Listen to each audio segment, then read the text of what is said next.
Muy bien. Entonces, ahora sí, buenos días con todos. Estamos en el Seminario de Ciencias Naturales. El día de hoy estamos con el tema de Niels Bohr. Estamos en la física del siglo XX, la física atómica, que también podríamos decir físico-química, presente en este científico Niels Bohr.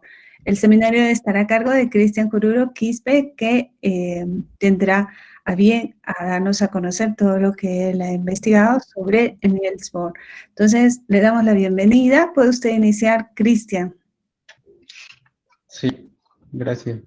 Antes de comenzar, voy a narrarles cómo es la estructura de mi exposición y de las diapositivas para que logren entender con mayor claridad. Las primeras 8 diapositivas están centradas en un repaso sinóptico donde resumo la historia vinculada a Niels Bohr. Luego, las siguientes diapositivas van a estar orientadas en profundizar cada uno de estos puntos. Eh, He evitado colocar imágenes y los he reemplazado por textos como palabras clave, que usualmente son términos que se emplean solo para el que está exponiendo, pero esta vez los decidí hacer públicos para que así las preguntas y las relaciones entre conceptos puedan ser, puedan realizarse tanto de mi parte como la de ustedes. Y finalmente solo pondré una diapositiva con una imagen final en la que se discutirá un debate que lo entenderán después. Entonces podemos comenzar. Niels Bohr nace en Copenhague, ¿no?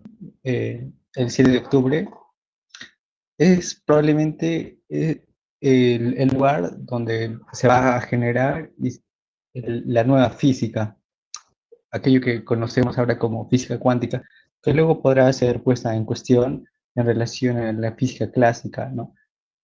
Eh, Posteriormente vamos a entender por qué una división de física clásica y física cuántica carece de sentido o solo tiene una validez explicativa. En 1911 se doctora en esta misma universidad con una tesis sobre el comportamiento de los electrones en metales. En este punto, y en este preciso año, todas las universidades, así como en Cambridge y en Copenhague, todos los investigadores y científicos estaban orientando sus investigaciones al electrón. De allí que no sea extraño que Niels Bohr realice una tesis precisamente de estos en relación a los metales. En 1912 se traslada a Manchester, donde permanece salvo algunas interrupciones hasta 1916 y se casa con Margaret. Eh, Probablemente Manchester sea la contraposición de Copenhague, porque este lugar se gesta como un lugar experimental, que es casi contrariamente a lo que hace Niels Bohr en Copenhague. Como lo decía al inicio, esta solo es un resumen así extensivo para que logren entender el hilo de la historia. En 1913 formula su modelo atómico. Probablemente sea una de las ideas más resaltantes de Niels Bohr, pero que probablemente sean las que hayan durado. Son las ideas más radicales, pero también al mismo tiempo las que han durado menor tiempo en el espacio científico, debido a que se gesta en los años maravillosos de la introducción de nuevos centros experimentales y nuevas teorías atómicas. En 1916 es nombrado catedrático en Copenhague. Este año es fundamental porque Niels Bohr en Copenhague hace una subdivisión de las disciplinas de la física. En 1918 formula el principio de correspondencia. En este punto, Niels Bohr intenta conciliar lo que previamente habíamos denominado entre física clásica y mecánica cuántica. En 1921 se inaugura el Instituto de Física Teórica en Copenhague. Como se los decía, Niels Bohr empieza a dividir y a crear ramas dentro de la propia física en Copenhague. En 1922 recibe el Premio Nobel de Física por su trabajo sobre la estructura atómica y la radiación. Eh, eh, el éxito que alcanza Niels Bohr en 1922 es muy notable porque previamente Einstein había sido premiado bajo este mismo premio Nobel. La verdad es que estos premios Nobel no eran tan reconocidos como los entendemos ahora, pero con la popularidad que tuvo Einstein y la comparación que se le hicieron posteriormente con los otros físicos que recibieron el mismo premio, es que los físicos alrededor de este premio empezaron a tener grandes éxitos y ofertas académicas. En 1924, iniciando ya con el mundo cuántico, se inicia la colaboración y también la amistad con Werner Heisenberg. Probablemente sea uno de los científicos que recluta por a Copenhague para iniciar una nueva mecánica cuántica. En 1925, Heisenberg, el que previamente había sido reclutado por Niels Bohr, escribe su primer artículo formulando una nueva mecánica cuántica. Y un año después, Erwin Schrödinger formula una teoría que resulta igualmente válida, eh, solo que una está orientada en matrices y la otra en ondas. Y probablemente de esta discusión es que Bohr formula dos principios, ¿no?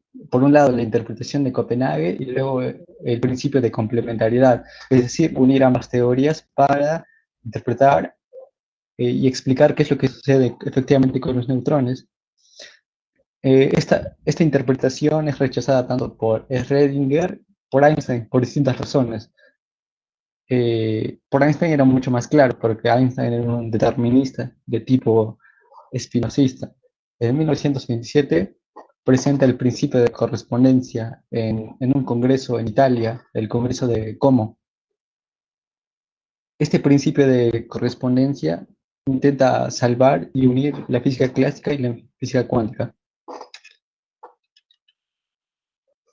Eh, en 1932 probablemente sean los años maravillosos de la física nuclear. ¿Por qué? Porque se descubren, aparte de de los electrones, que son las primeras partículas del átomo que logran ser evidenciadas, se descubre también el neutrón, el positrón y todas las partículas empiezan a entenderse relacionalmente con otros.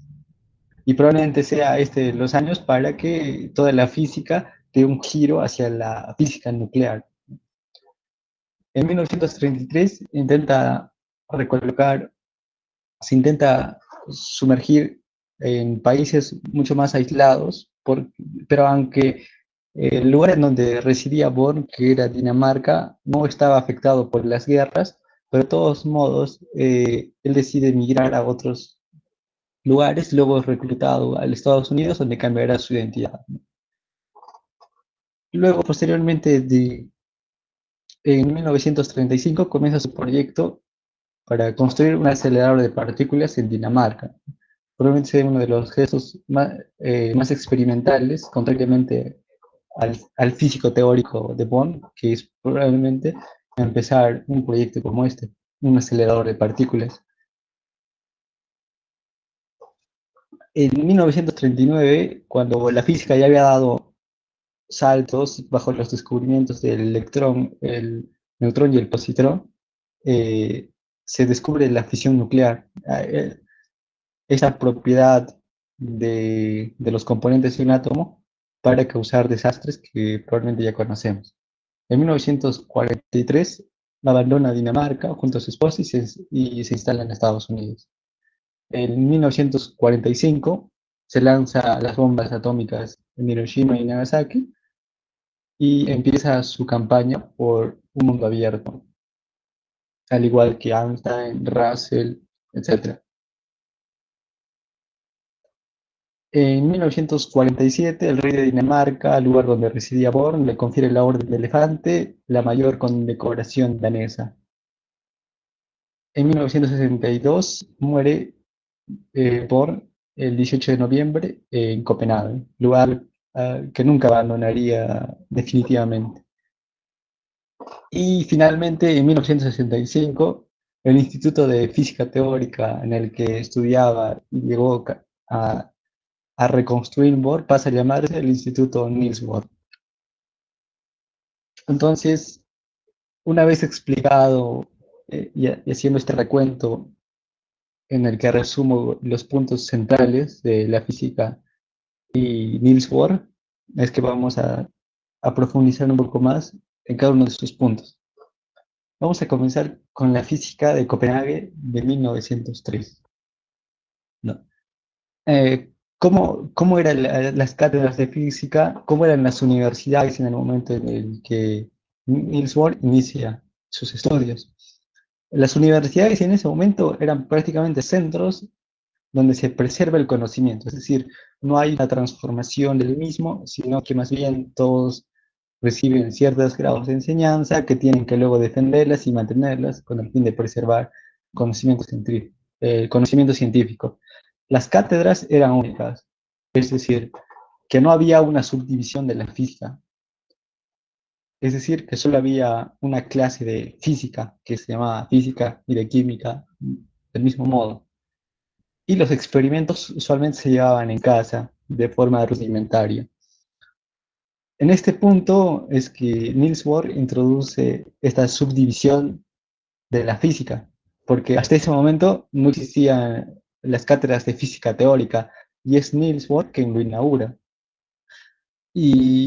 Pero también lo inaugura porque él decidía trabajar en la Universidad de Copenhague como profesor de física, pero el detalle es que la cátedra ya estaba reservado para un profesor con, con mucho más trabajo y mucho más, eh, sí, un profesor que ya tenía muchos años allí trabajando, entonces no lo podían retirar.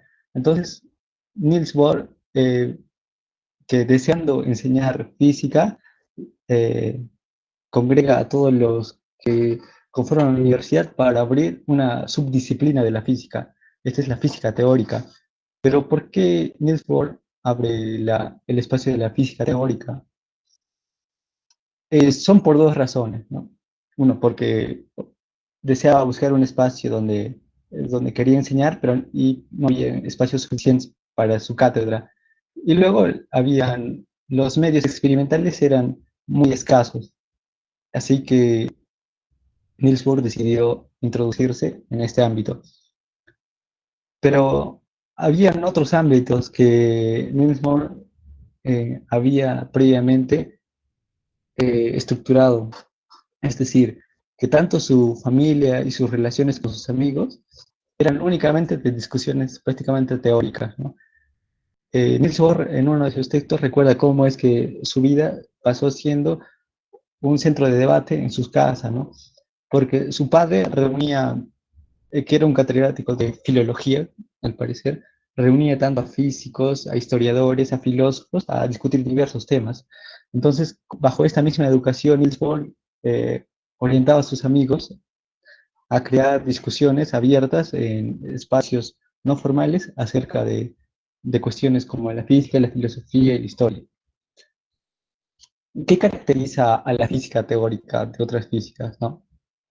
¿Acaso hay ciencia de lo particular? En este punto vamos a hacer la analogía con Newton. ¿Y por qué Newton también era un físico teórico en ciertos aspectos? Porque es en la física teórica donde se gestan y se inauguran las leyes universales. Y para entender esto mucho mejor, todos aquellos que han visto la serie The Big Bang Theory podrán entender a los dos personajes principales, que es Sheldon y Leonard Hofstadter, como probablemente a uno como el físico teórico que busca elaborar teorías acerca del todo, así como la teoría de cuerdas, la supersimetría, que están centrados en una recolección de datos inmensos y una deducción para realizar leyes universales, contrariamente a lo que hace Leonard, que simplemente se encarga de experimentar qué es lo que sucede con un electrón determinado en condiciones determinadas, ¿no? De ahí que los físicos experimentales no puedan gestar leyes universales, ¿no? Porque no hay ciencia o leyes de lo particular. En este mismo sentido, Born se coloca, ¿no? Porque Born, más allá de realizar experimentos eh, particulares en laboratorios y en condiciones determinadas, lo que hacía era recolectar todos los datos que hasta ese momento se conocían para elaborar principios generales. Del mismo modo que Newton, para realizar la ley universal de la gravitación, solo tuvo que tomar los datos que ya habían sido introducidos por Kepler acerca de los planetas, ¿no? Porque todos hasta ese momento veían cómo las cosas caían al piso, así que la gravedad no era, este efecto de la gravedad no era un espectro novedoso, sino que lo que fue novedoso era recolectar todos esos datos particulares para generar una ley universal. Pasando al segundo punto, hay que recalcar que la estructura y todas las ideas de Niels Bohr provienen de una serie de filósofos y científicos precedentes a él. Uno de ellos es Dalton. En este punto ya se abandona los términos griegos para empezar a realizar definiciones, ¿no? Acerca del átomo como algo indivisible, empiezan a considerarse como obsoletos, ¿no? Pero esto no es suficiente no es suficiente lo que hizo Dalton con estos términos, sino lo que hizo precisamente Dalton fue fijarse en la condensación del vapor, es decir, este proceso de la evaporación. Y para saber cómo es que las sustancias se evaporaban, era necesario realizar un arquetipo de la composición del aire, ¿no? Porque si algo está en este proceso, es necesario saber los componentes que lo constituyen. En este punto se formula un principio de identidad de los componentes. Por ejemplo, cuando los componentes del aire se unen, estos no crean una sustancia nueva o se genera una mezcla donde cada uno pierde su identidad, sino que más bien la identidad del aire consiste precisamente en la suma de los componentes que lo constituyen. Así, la presión del aire es igual a la suma de la presión de cada uno de sus componentes. Ya estos eran los principios para gestar de que el átomo no era, o las sustancias no eran sustancias indivisas, sino que eran sustancias que estaban compuestas por algunos elementos mucho más fundamentales. Y en este punto también entra a tallar las balanzas, ¿no? Que eran instrumentos muy rudimentarios para verificar y para medir y comparar ciertos elementos. De hecho, aquí se empiezan ya los primeros inicios de la química y de la física para empezar a considerar a los elementos en relación a sus masas y no en relación a propiedades extrínsecas. Posteriormente, se realiza el Congreso de Karlsruhe, probablemente sea el congreso más famoso de química, ¿no? En este punto ya la hipótesis atómica ya estaba aceptada de algún modo, pero lo que este congreso hizo es introducir un mismo lenguaje para la ciencia y al mismo tiempo que la ciencia sea pública, ¿no? Así, por ejemplo, se empezaron a realizar las primeras definiciones de átomo, molécula y equivalente. Un mismo lenguaje y que este mismo lenguaje sea público hizo que las investigaciones se desarrollasen de forma mucho más rápida y de forma compartida. En este punto también las sustancias químicas ya habían sido medidas en relación a sus masas y no en relación a sus propiedades. Después de este congreso, los tratados de Mendeleev se realizaron permitiendo elaborar una tabla de los elementos. Pero esta tabla al mismo tiempo eh, fue, fue un esquema que llegó a hacer predicciones, ¿no? De futuros componentes, porque entre uno y otro se creía o se asumía que debían existir necesariamente elementos que completasen esa transición, porque no podemos decir que hayan saltos en la naturaleza.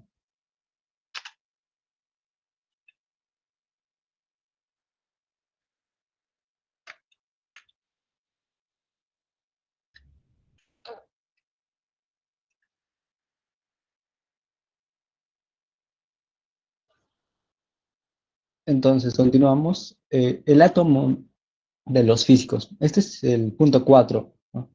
En este punto ya el átomo ya, ya había abandonado su carácter griego, ¿no? Salvo que los físicos solo recolectasen los términos griegos para denominar a sus partículas, ¿no? De alfa y beta, como instrumentos lingüísticos para ordenar los elementos y los experimentos que hacían. En este punto aún se discutía, pese a que la hipótesis del átomo había sido aceptado alrededor del Congreso de Química, su carácter real todavía estaba puesto en cuestión. Sin embargo, el carácter explicativo que tenía y el carácter predictivo de asumir que los átomos estaban compuestos por otros elementos era fundamental. Era lo único que permitía que las personas y los científicos considerasen que existía realmente una división del átomo. En este punto, el positivismo inaugurado por Comte eh, era fundamental y era una de las posiciones más populares que se podían estar en todo el mundo. Pero el detalle es que la consideración del positivismo de que solo podía ser considerado ciencia aquello que se observa, pudo acabar con el desarrollo científico, porque todas las hipótesis que se gestaban en relación a la física acerca de la subdivisión del átomo no eran, no eran observables, porque no habían colisionadores como los tenemos ahora. Así que simplemente eran hipótesis teóricas que tenían un valor explicativo. Y si aceptábamos esto como ciencia, dentro del margen del positivismo, esto tenía que ser rechazado. Sin embargo, la inauguración del centro teórico que inauguró Bohr fue fundamental porque permitió hacer ciencia a este tipo de especulaciones que están ligados tanto entre la física y la matemática. Al mismo tiempo, se gestó el año del calor, ¿no? Este año, si los años anteriores se preguntaban acerca de los electrones, en este punto se preguntaban acerca del calor, qué hacía que las sustancias transmitiesen calor de un objeto a otro, etcétera. Y aquí la hipótesis eh, más aceptada durante este año y que probablemente sea también la que ha sido rechazada fácilmente fue proponer que el calor era simplemente el paso o la transacción de subpartículas, a los que los denominaban calóricos. Pero luego esta idea fue refutada eh, mediante, mediante la tesis del movimiento, a saber de que a través de las fricciones y de los movimientos de las subpartículas es que se gesta un determinado tipo de energía, al que denominan calor. Los electrones fueron probablemente los elementos con más relevancia durante los primeros años en el que Bohr trabaja acerca de la estructura del átomo. De hecho, antes de que se gestase la estructura del átomo propuesta por Bohr, fue la primera partícula subatómica y no fue necesariamente una hipótesis para realizar la estructura atómica. Nadie en ese momento tenía la intención de generar la estructura atómica del átomo, sino que los científicos buscaban precisamente comprender fenómenos como el calor, la radiación y la electricidad. Y para comprenderlos era fundamental saber los componentes de los que estaban hechos los átomos. Y a partir de ahí se gestó esta carrera por un mapa o una estructura del átomo. En este punto, Thomson fue uno de los pioneros en el laboratorio de Cavendish. Thomson fue muy popular en este laboratorio porque sus principios de educación eran precisamente libres, ¿no? Es decir, se dejaba llevar por esta expresión, el dejar hacer, que en economía se conoce como el laissez-faire, que significa la transacción libre, pero el dejar hacer para Thomson era precisamente dejar a los científicos eh, hacer todas las cosas que se les ocurriesen, ¿no? Con los elementos, los experimentos, sus teorías. En este punto también se introduce la idea del éter, ¿no? La idea del éter, más allá de ser un elemento fundamental para completar el esquema de la física, introdujo preguntas mucho más interesantes que las podía hacer en relación al electrón o al calor, ¿no? Porque bajo esta idea se preguntaba si el universo tenía componentes vacíos o entre las partículas o entre los átomos habían espacios vacíos. Si se preguntaban qué era el vacío y si había algo que, que lo contenía, ¿no? Ahora estas respuestas han sido respuestas parcialmente por el bosón de Higgs, ¿no? Que les da masa a las otras partículas y al mismo tiempo es el espacio que llena el vacío, ¿no? En términos simples. En, partiendo de estas preguntas, se gestó también la carrera por las fuerzas eléctricas, ¿no? ¿Cómo es que una fuerza eléctrica puede interactuar con otra? ¿Cuál es este medium por el cual se realiza? Entonces, la idea del éter fue una hipótesis muy aceptada para explicar estos fenómenos.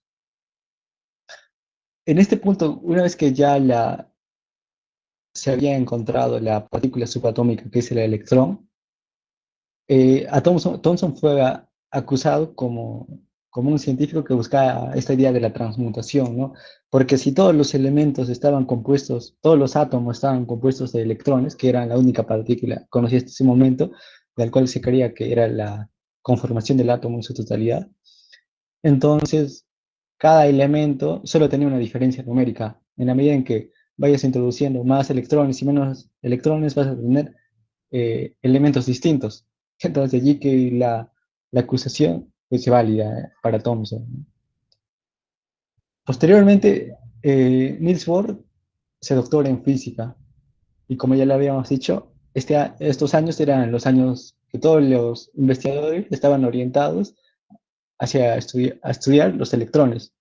No era extraño que Niels Bohr también se sumergiese en, en este campo. El electrón tiene un prestigio, su carácter explicativo para explicar las fuerzas de la electricidad. Y en este punto, Niels Bohr realiza su tesis acerca de los electrones y cómo es que estos sirven como conductores de electricidad en los metales.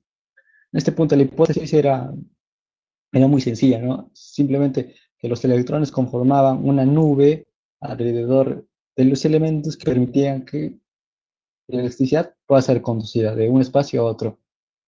Los detalles de la tesis de Bohr fueron muy interesantes porque Bohr era alguien que perfeccionaba constantemente sus trabajos. De allí que no sea extraño que su tesis conteniese páginas en blanco, ¿no? Páginas en blanco para luego introducir nuevas ideas o modificar algunas de ellas. En este punto todavía la estructura del átomo estaba ausente, solo conocíamos los electrones. Posteriormente, bajo las ideas de Maxwell y la carga eléctrica, precisamente con esta idea es que se empieza ya a estructurar los espacios suficientes para hacer una estructura del átomo. El primer paso que para mí es fundamental fue abandonar el término de sustancia para referirse a los fenómenos que sucedían en el campo eléctrico y empezaron a emplear términos como propiedades, ¿no? Ya no se hablaba del calórico como sustancia, como partícula, sino más bien como una propiedad de algo.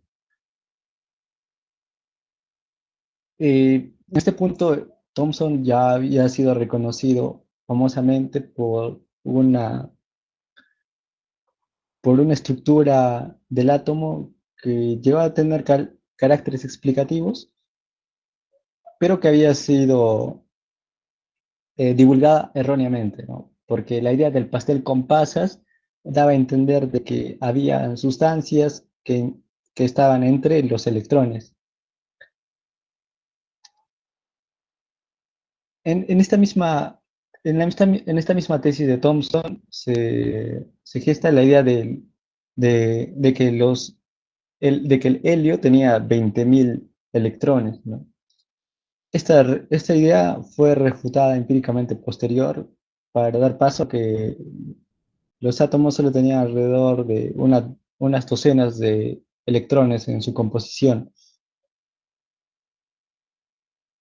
Eh, Otro punto fundamental para que se elaborase una estructura del átomo mucho más detallada fue la idea de la radiación y el origen de la radioactividad.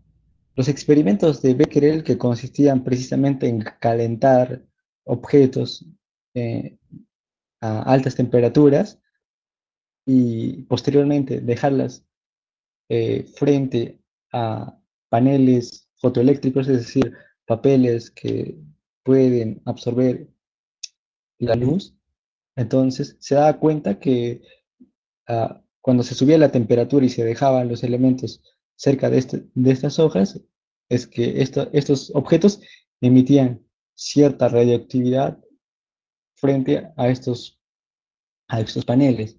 Entonces, probablemente este sea uno de los experimentos mucho más rudimentarios, pero que al mismo tiempo fueron transformadores y dieron origen a la radioactividad, que por cierto es una disciplina que se halla entre la química y la física.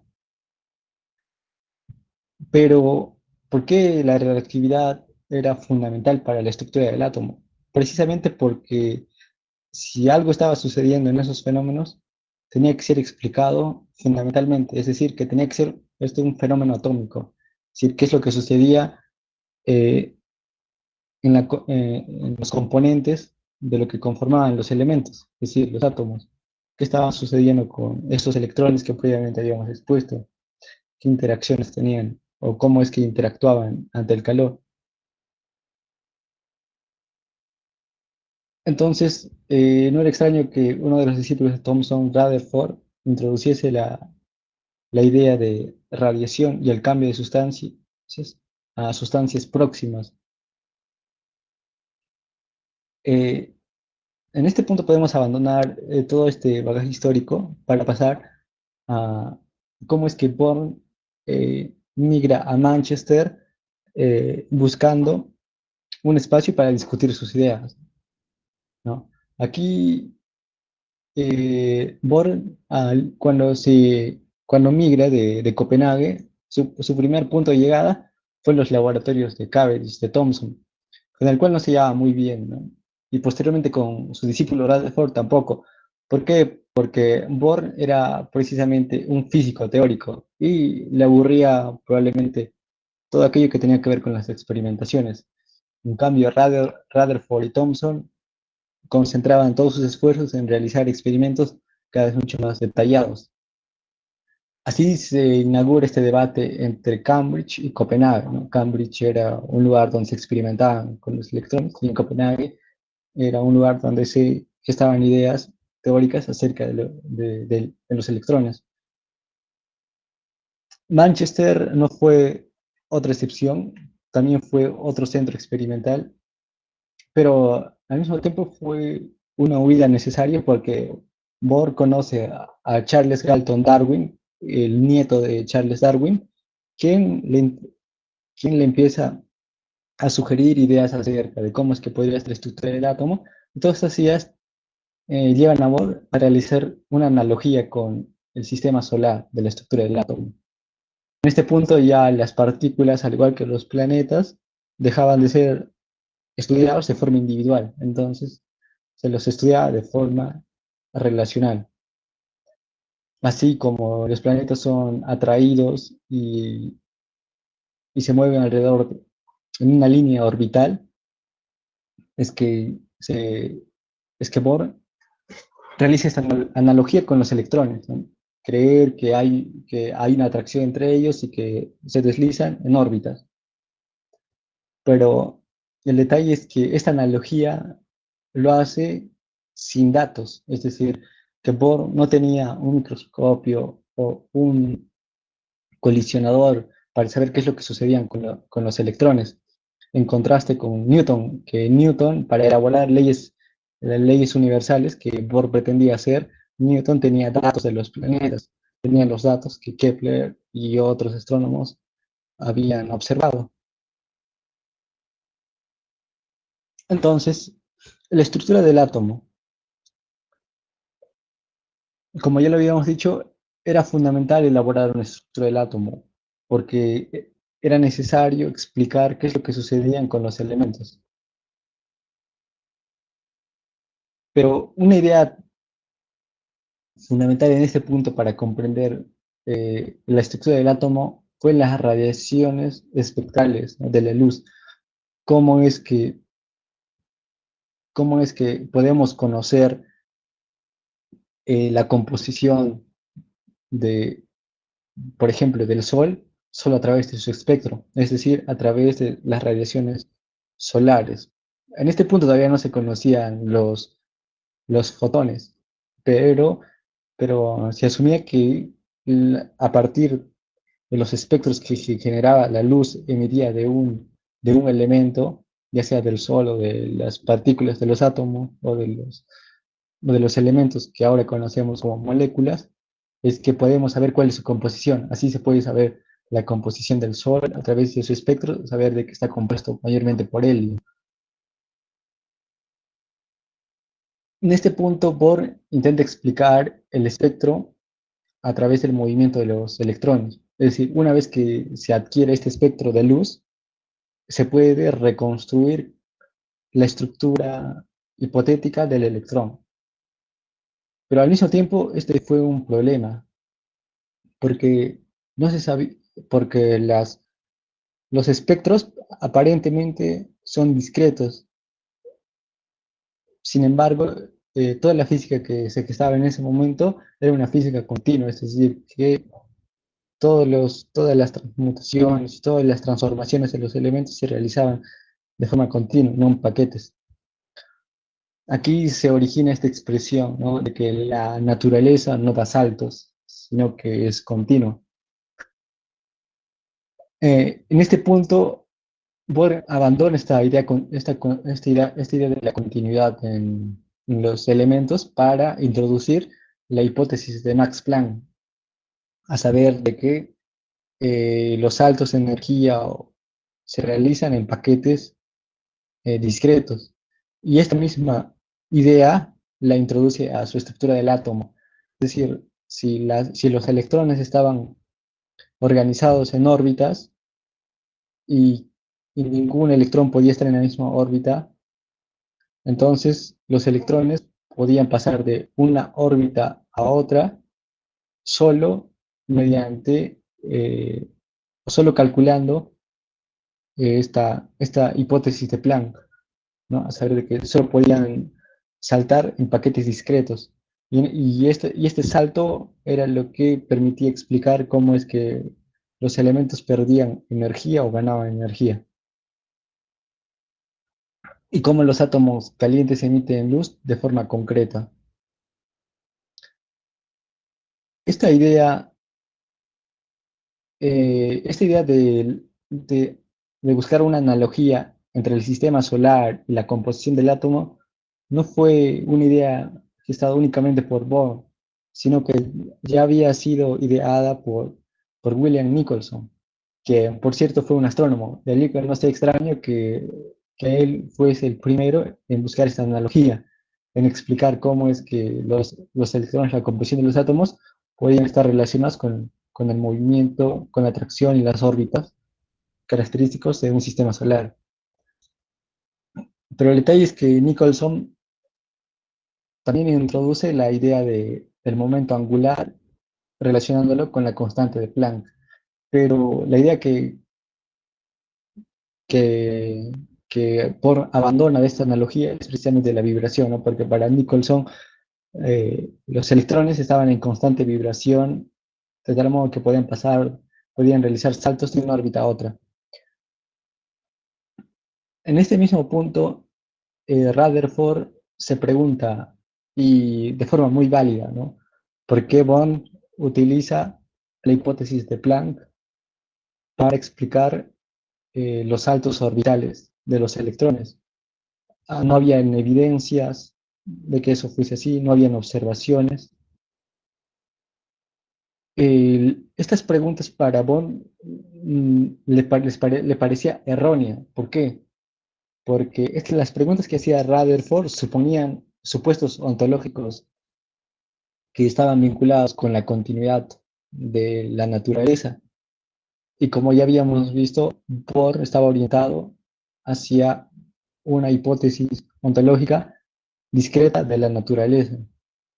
Entonces, en este punto, la única división que dividía a Planck de, a Bohr de Rutherford eran sus supuestos, que posteriormente también serán un espacio de debate con Einstein.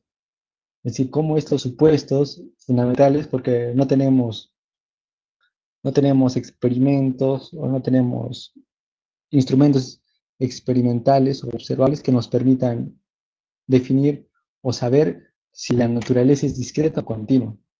Entonces es un espacio para introducir supuestos ontológicos.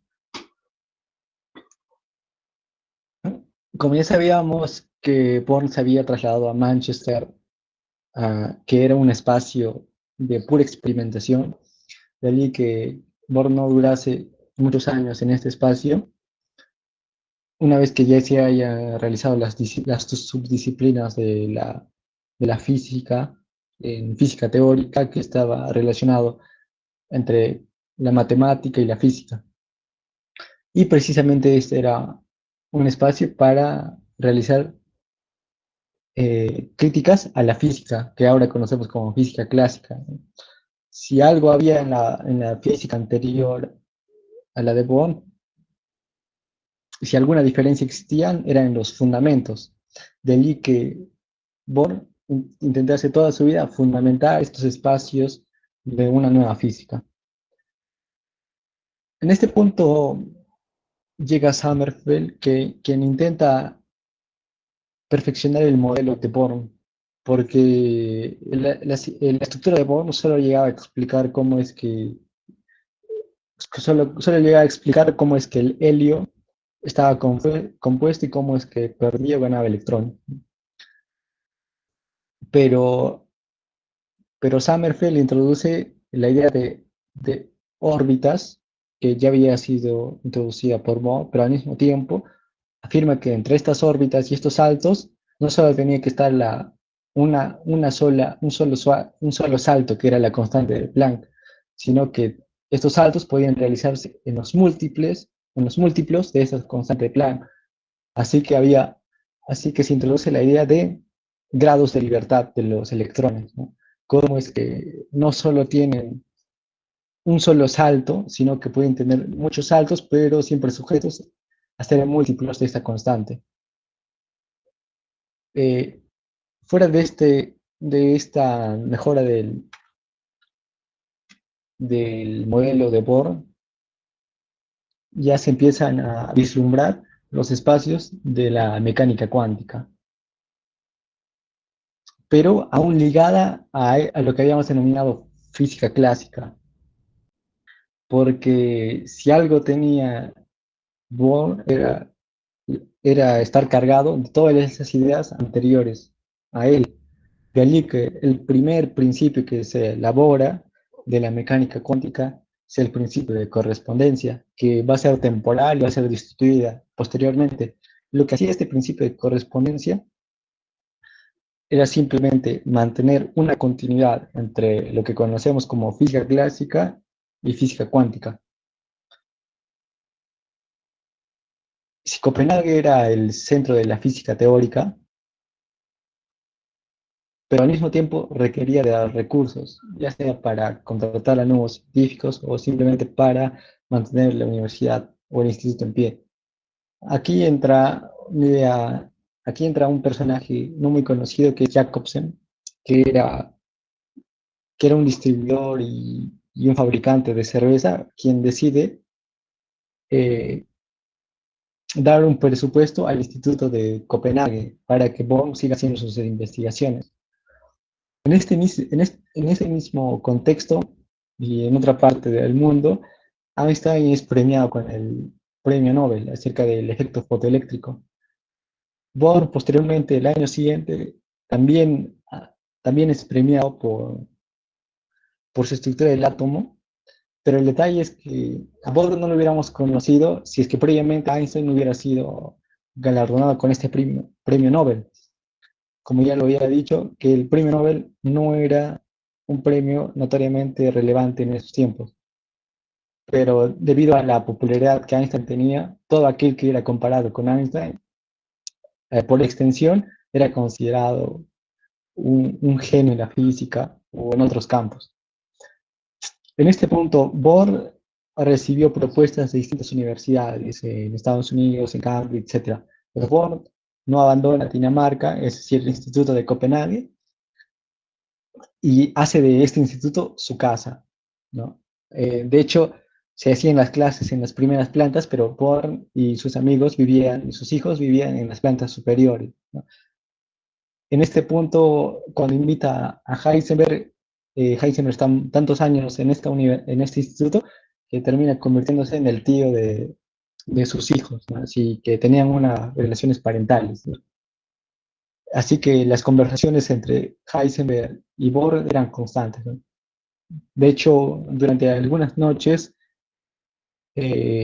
Bohr se acercaba a la habitación de Heisenberg para preguntarle acerca de qué es lo que opinaba de tales cosas acerca de los electrones, de las órbitas, para responderse él mismo.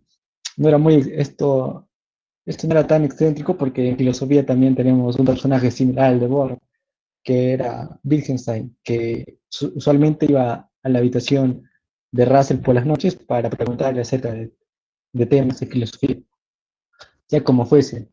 Eh, una vez que se inaugura el principio de correspondencia, la pregunta por la constante de Planck, que había sido considerada como una hipótesis ad hoc, es decir, sin datos empíricos, todavía estaba puesto en disputa. Porque después de que Planck anunciase esta constante, cuando recibe el premio, de hecho lo dice de forma célebre que es una hipótesis fundamental para explicar, ¿no? Más allá de que no logramos verlos, o no logramos tener datos experimentales que lo verifiquen, sirve como un instrumento para explicar fenómenos como el de la luz o el de la electricidad. Como ya sabíamos, Bohr no era un físico experimental. Él buscaba fundamentar los principios básicos de la física. En este punto es necesario abandonar esta clasificación entre física clásica y física cuántica, porque no hay dos físicas. Los físicos como Newton no se denominaban a sí mismos como físicos clásicos, sino que de hecho hay una continuidad en la física. eh, la- Pensar que la física es estática y tiene principios universales, inmutables, es caer en un error, de ahí que surjan las divisiones, ¿no?, entre física clásica y física cuántica. Probablemente Maxwell sea uno de estos científicos que estén entre estas dos clasificaciones erróneas, ¿no? Porque tanto sus principios están fundamentan la física clásica como hacen posible la mecánica cuántica. En este punto, Bohr intenta deducir las reglas cuánticas de la física tradicional, porque no había una ruptura entre física clásica y física cuántica. Así que lo que hacía Bohr era precisamente elaborar toda la estructura matemática del comportamiento de los átomos para luego darle valores cuánticos, es decir, introducir la constante de Planck, etc. Lo que hacía Bohr claramente era mantener la continuidad entre el mundo clásico y el mundo cuántico. Sin embargo, este paso de la continuidad a lo cuántico se pretendía hacer a través de una deducción, pero lo que hace Bohr, más allá de deducir esta continuidad, es realizar una imposición, es decir, introducir de forma ad hoc la hipótesis de Planck de que pueden haber saltos cuánticos para fundamentar los principios fundamentales. Esos puntos hacen que surja la primera crisis de la física cuántica que estaban haciendo. En este punto ya se puede hablar, ¿no?, de nueva y vieja física cuántica. El principio de correspondencia que mantenía la continuidad entre estos dos espacios era el principio de correspondencia. En este principio que se buscaba esta conexión, la energía emitida es igual al salto orbital. Pero estas teorías y estas estructuras acumulaban durante los años y los meses datos inconsistentes, ¿no? Y de allí que no se extraña que se abandonase esta, este principio. Uno de estos, uno de estos, una de estas inconsistencias fue los datos espectrales realizados en el helio, porque la estructura que había realizado Born, modificada por Sommerfeld, llegaba a explicar ciertos elementos, como el hidrógeno, pero yo también no explicaba qué es lo que sucedía con el helio. De hecho, Born estaba tan desesperado por mantener este principio que, que ideó abandonar la idea del principio de la conservación de la energía, uno de los principios que hasta ahora no han sido abandonados y que aparentemente son fundamentales. Durante este mismo punto en Copenhague se genera una nueva generación de científicos alrededor de Born. Como ya sabíamos, Born invita a muchos científicos a pasar años de estudio en Copenhague. Así, por ejemplo, tenemos a Paul y a Heisenberg, ¿no? Que fueron los primeros en llegar a Copenhague y también fueron los primeros en abandonar el principio que había realizado Born, el principio de correspondencia. Probablemente sean Paul y Heisenberg los que inauguran la nueva mecánica cuántica. Es decir, abandonan la idea de que los electrones se circunscriben en órbitas observables. Pauli, por ejemplo, empezó a idear una idea del átomo sin órbitas ni trayectorias, pero solo basándose en un principio, el principio de exclusión.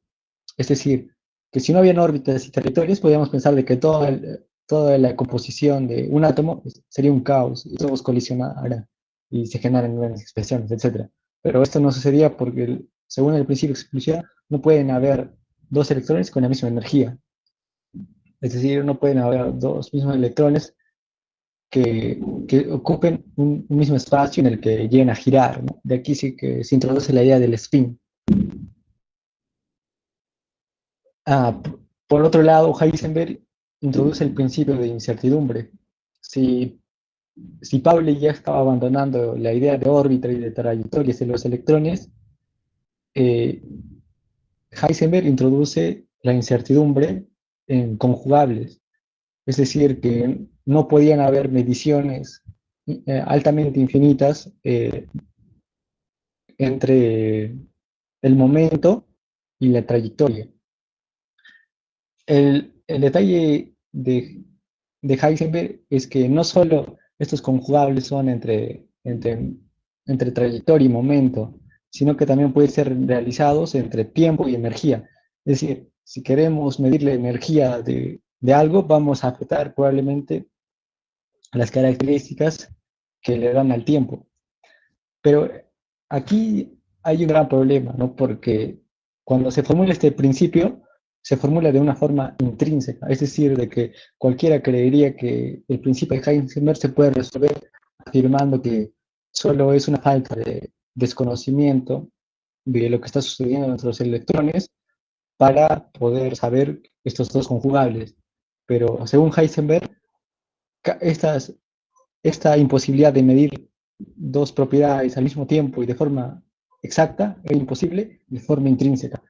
En nuestros términos podríamos decir casi de forma ontológica, no solo de forma nociológica. Pasando de Pauli y Heisenberg el abandono de las órbitas y de las trayectorias, el mundo científico si ya estaba centrado en los electrones, ahora estaban centrados en la composición de la luz. Aquí las hipótesis de Einstein y Planck fueron fundamentales porque inauguran los cuantos de fotones. Y, pero al mismo tiempo se idea este principio de entre onda y partícula, ¿no? Es decir, que podían tener los mismos resultados de medición si tratásemos a la luz como ondas y como partículas. En estos primeros años surgieron grandes burlas a esta dualidad onda-partícula. Por ejemplo, William Bragg decía que los lunes, miércoles y viernes utilizaban la teoría de partículas y los martes y jueves utilizaban la teoría de ondas. Y Thomson se burlaba de esta dualidad, afirmando que, la- que ambas, que ambas, esta dualidad era como un versus entre los tigres y los tiburones, porque los tigres eran tan buenos en su campo, pero tan inútiles en el campo del otro, del mismo modo el tiburón. En este punto aparece otro personaje muy interesante que es Louis de Broglie, quien, eh, quien introduce la asociación entre onda y una partícula, es decir, que para la, que para la medición de un fotón o de un electrón como partícula, había necesariamente una onda que podía explicar o que podía estar asociada con esta misma. En esta secuencia aparece Redinger con el estudio de los electrones bajo un estudio de ondas y al mismo tiempo introduce el estado probabilístico de un electrón. Es decir, que no había forma de saber eh, bajo las condiciones iniciales en las que se realizaba un electrón la, los estados finales de estos mismos. Así que solo se podían calcular probabilidades estadísticas de su comportamiento. Los resultados de Heisenberg bajo el principio de incertidumbre eran los mismos del de Schrödinger, pero bajo una matemática matricial. En este punto podríamos decir que Heisenberg, bajo la teoría matricial, optaba por un estudio de las partículas como, como partículas, como sustancias, pero de Schrödinger únicamente como ondas. Esta dos, este debate entre Schrödinger y Heisenberg intenta ser resuelto por Born, porque Born se pregunta si desechar una de ellas o complementar las dos. Born elige complementar las dos teorías, la matricial y la ondulatoria. Entonces introduce este principio de complementariedad. Pero este principio de complementariedad parece acercarnos más a una teoría kantiana del conocimiento, porque según este principio, toda descripción de un electrón, de un fotón, es relativa al sistema de experimentación. Por ejemplo, cuando se estudia a un electrón o a un fotón, no se estudia solo al sistema electrón o fotón, sino que se estudia tanto al fotón y al observador y todo el sistema que está alrededor de él. El sistema de medición, el observador, todos esos elementos son parte del sistema de experimentación, no solo el electrón. Entonces, este fue el principio de complementariedad que realizó Born.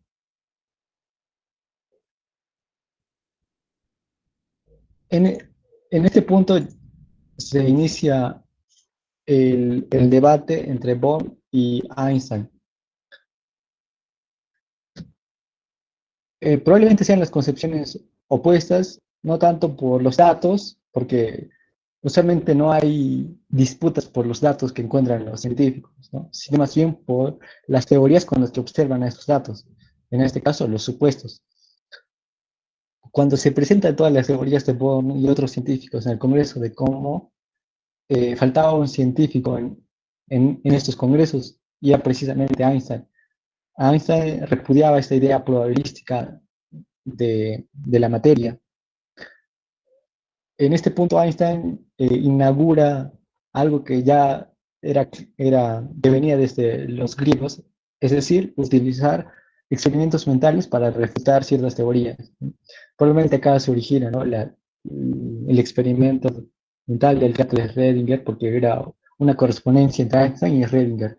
Ambos que no coinciden con la interpretación que había hecho Bohr de los electrones.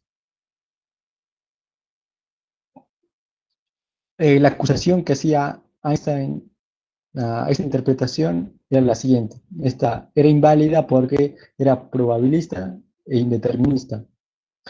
Se olvidan las trayectorias y, y solo se pueden centrar en las condiciones iniciales.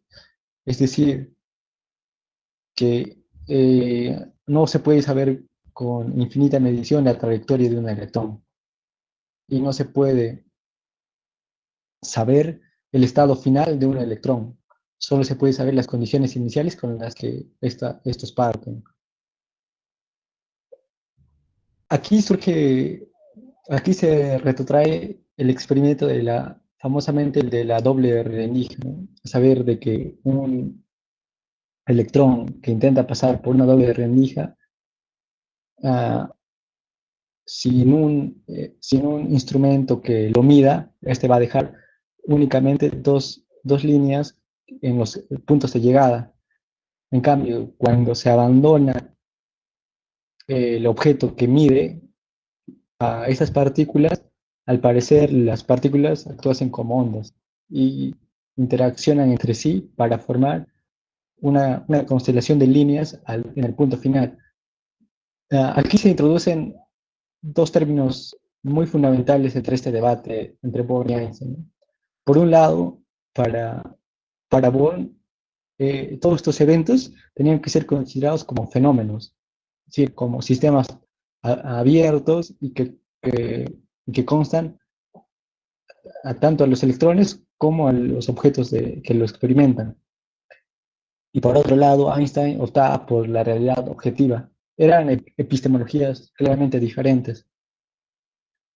Eh, lo que estaba haciendo Born en este punto, con las ideas de Heisenberg y de Pauli, estaba abandonando el determinismo causal. A algunos les parece una redundancia decir determinismo causal, pero, pero para Born no era así, porque, porque podía haber determinismo sin ser causal, porque la idea de causa o la idea de causal supone que una misma causa produce siempre un mismo efecto. Esto es muy rudimentario, pero según la interpretación de Copenhague, no hay forma de predecir eh, con exactitud el estado final de un electrón, pero esto no quiere decir de que toda su interacción interna fuese incausal, es decir, que fuese indeterminista. De allí que, para simplificar, podemos decir que Bohm era un determinista probabilístico y alguien que consideraba todos los eventos como fenómenos, y Einstein era un determinista y que creía en la idea de una realidad objetiva. De hecho, Einstein tuvo la creencia que lo dejó en varios de sus textos respecto a esta interpretación de Copenhague, en el cual se afirmaba que este solo era un inicio de la ciencia y de que en un futuro se iba a conocer la realidad objetiva.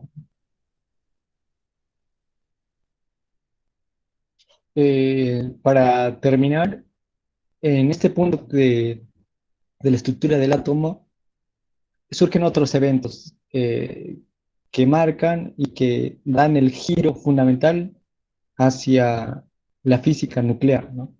En este punto se descubre el neutrón, porque la pregunta fundamental en este punto era de qué estaba compuesto el núcleo. En este punto, Pauli propone el neutrino, que sería rechazada o reemplazada por el neutrón sin carga eléctrica.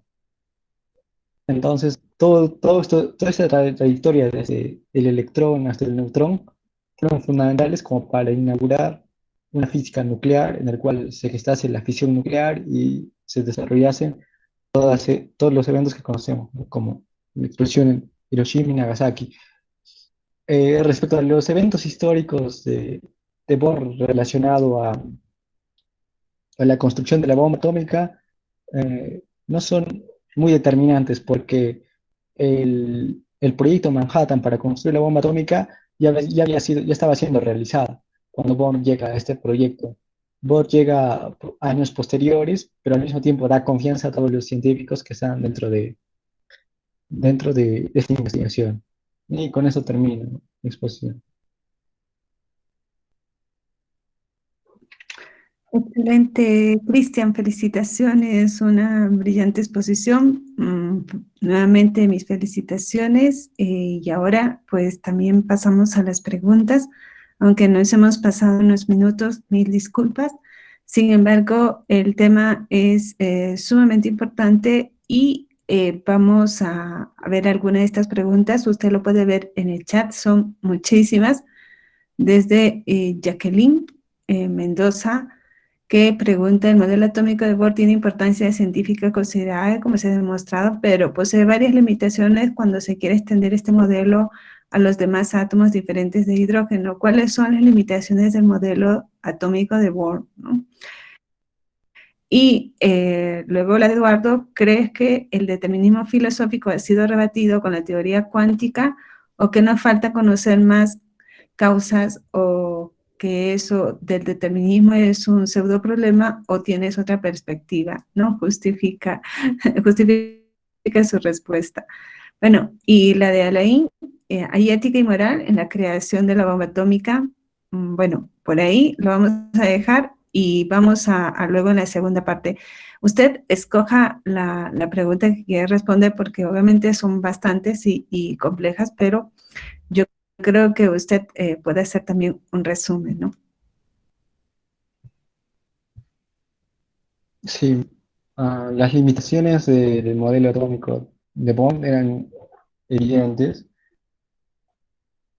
eh, porque los experimentos de Young, que ya lo había tratado en un experimento de la doble rendija, fue uno de los pasos fundamentales para destruir ese modelo, porque vamos a ir en dos pasos. Por un lado, simplemente el modelo de Bohr solo llegaba a explicar a ciertos compuestos, como era el helio y algunos otros elementos, y no lograba explicar el comportamiento y cómo es que el hidrógeno o el nitrógeno ganaban o perdían energía, ¿no? Y esto era precisamente porque tenía, si todos conocemos a Bohr, porque introduce la idea de órbitas en los electrones o en la composición del átomo, pero como ya hemos visto, el mismo Bohr lo abandona junto a Pauli y a Heisenberg, la idea de trayectoria, ¿no? De que hay unas líneas orbitales de los electrones, ¿no? Y poner una imagen de un electrón así de forma esquemática simplemente son alimentos, imágenes rudimentarias para explicar a nuestro cerebro cómo es que efectivamente es la composición, la estructura del átomo, ¿no? De hecho, ahora las últimas propuestas acerca del modelo atómico tienen que ver más con una nube probabilística, ¿no? Porque no sabemos qué está sucediendo dentro de un átomo y si nos acercamos a observar, ya nos convertimos en un sistema, ¿no? Que interactúa con lo que estamos observando. Y así que esto es muy complicado. Y esto tiene mucha relación con la idea del determinismo, porque esta misma interacción en creer que podemos observar las cosas de forma aislada es muy complicado, ¿no? Siempre estamos introduciendo elementos, pero podríamos decir, ¿no? Que nuestros elementos están afectando de cierto modo a los electrones, pero el detalle es que cómo están afectando nuestras mediciones a estos electrones. El detalle es que no lo sabemos, ¿no? Podemos hacer ciertas deducciones, o, pero el detalle es que es mucho más complicado, ¿no? Porque estas se realizan a escalas subatómicas. Y creo que con eso terminan las dos respuestas. Muy bien, excelente, Cristian. John pregunta, vamos con la segunda parte de las tres preguntas. John pregunta, ¿tiene sentido decir que la idea de superposición y de autoestado está relacionado con, con el postulado de principio de incertidumbre?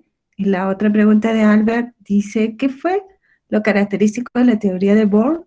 Y Alain, finalmente, ¿el peso atómico de un elemento químico es determinado por los electrones o los protones, entendiendo que ambos repelen en una nomenclatura?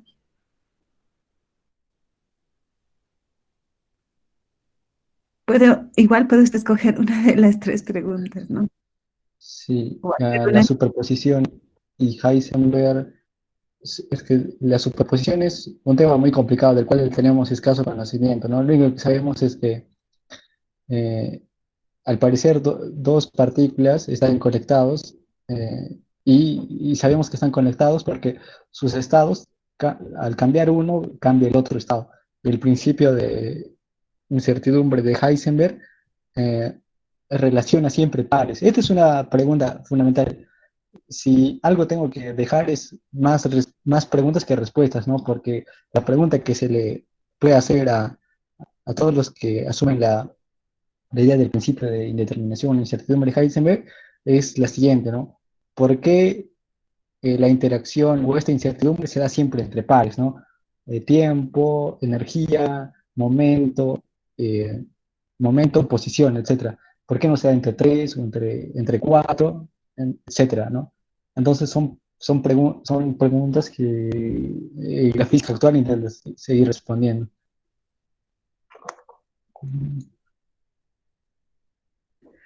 Muy bien, Cristian. Estamos en un momento en el que la física, la química están integradas. Es un momento en que prácticamente vamos encontrando que el análisis ontológico de la realidad resulta sumamente compleja y el replanteamiento, especialmente de lo que significó esta escuela de Copenhague, dentro de el establecimiento de estas comunidades científicas que usted manifestaba, y esto es sumamente importante para los estudios epistemológicos, el tema de comunidad científica, el tema de unificación de lenguajes, y que ustedes recordarán que no solamente estaba la escuela de Copenhague, sino también el Círculo de Viena, casi simultáneamente. Aunque este Círculo de Viena fue en la década de los 20, también tenemos el Círculo de Praga. Entonces, vemos cómo estas comunidades científicas llegan a este tipo de análisis y obviamente estamos en el campo de las ciencias naturales, ¿no? Y entonces vemos ese tipo de integración de la física con la química y en este caso la física atómica. Debemos reconocer que todavía hay muchísimo que investigar, muchísimo que comprender, y esto nos lleva a efectivamente hacernos una serie de preguntas, y efectivamente esas preguntas filosóficas que nos llevan a plantearnos qué es la realidad, quiénes somos, de dónde venimos y a dónde vamos, que son las preguntas más elementales de la filosofía y que sin embargo científicos cada vez más nos dan mayores elementos de juicio. Seguiremos con la física del siglo XX la próxima semana. Nuevamente felicitaciones, Cristian, una excelente exposición. Nos hemos pasado unos minutos, mil disculpas, pero realmente ha valido la pena porque hemos podido tener un completo estudio que ha hecho Cristian y que queda la grabación, ¿no? Muy bien. Nos vemos entonces la próxima semana, el día martes. Cuídense, muchas gracias por las preguntas, ya tomé la asistencia, verifiqué y también los que han hecho sus preguntas. Gracias, hasta luego, cuídense mucho.